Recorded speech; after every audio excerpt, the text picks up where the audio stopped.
అహ్మదాబాద్లో IPL final match గెలిచి title కొట్టి అదే జోష్లో ట్రోఫీ నెత్తిన పెట్టుకుని తొలిసారి బెంగళూరుకు వచ్చిన ఆర్సీబీ టీంకి బెంగళూరు చిన్నస్వామి స్టేడియంలో ఏర్పాటు చేసిన సన్మాన కార్యక్రమం చివరకు పెను విషాదంగా మారింది.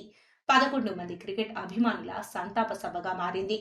ఘటనలో 50 మంది తీవ్రంగా గాయపడి స్ట్రెచ్చర్ల మీద ఆసుపత్రికి వెళ్లగా మరికొంతమంది స్వల్ప గాయాలతో బయటపడ్డారు.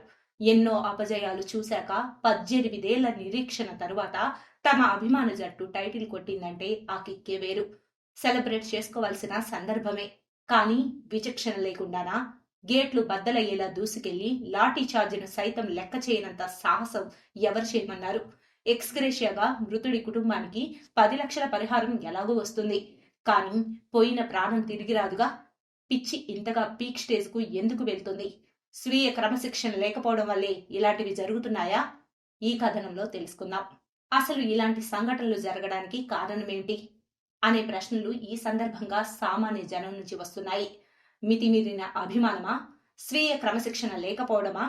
అభిమానం ఎర్రి 1000 తలలు వేస్తే ఇలాగానే ఉంటుందని గతంలో జరిగిన సంఘటనలు నిరూపించాయి. అభిమానానికి కూడా ఒక హద్దంటూ ఉండాలని ఈ సందర్భంగా చెప్పక తప్పదు. 10 ఏళ్ల పిల్లలను కూడా ఇలాంటి సభకు తీసుకురావడం తల్లిదండ్రుల బాధ్యత రాహిత్యం కాదా? అభిమానంతో వచ్చామని చెప్పడం, అలా అని సమర్థించుకోవడం వివేకం అనిపించుకుంటుందా? ప్రభుత్వం కూడా దీనిలో భాగస్వామ్యం అవడంతో ఈ ఘటన రాజకీయ రంగు పులుముకుంది. సీఎం, డిప్యూటీ సీఎంలు పాల్గొనడంతో వారిపై కూడా విమర్శలు వస్తున్నాయి. ఇలాంటప్పుడు ఏదైనా సంఘటన జరగనంత వరకు బాగానే ఉంటుంది.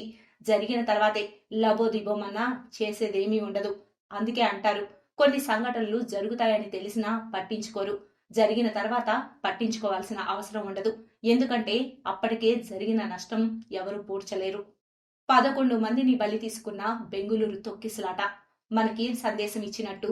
10 ఏళ్ల పసివాడి మృతదేహమై కనిపిస్తే అతడి కుటుంబానికి ఎదురయ్యే దుఃఖానికి ఏ ఖరీదు కట్టగలం? విజయోత్సవాలు కాస్త విషాదాంతాలుగా మారడాన్ని, అభిమానులే ఆయుష్ తీసుకోవడాన్ని ఎలా అర్థం చేసుకోగలం? చిన్నస్వామి స్టేడియం వద్ద జరిగిన తొక్కిసలాట ఐపీఎల్ విజయోత్సవంలో ఒక చీకటి అధ్యాయంగా మిగిలిపోతోంది. ఈ ఘటన నుంచి గుణపాఠం నేర్చుకుని భవిష్యత్తులో ఇలాంటి భారీ కార్యక్రమాలను నిర్వహించేటప్పుడు పటిష్టమైన ప్రణాళిక, సమర్థవంతమైన నిర్వహణ, కఠినమైన భద్రతా చర్యలు తీసుకోవాలి. అది అత్యవసరం. ఈ విచారణలో వాస్తవాలు వెలుగులోకి వచ్చి బాధ్యులపై కఠిన చర్యలు తీసుకోవాలని ప్రజలు కోరుతున్నారు.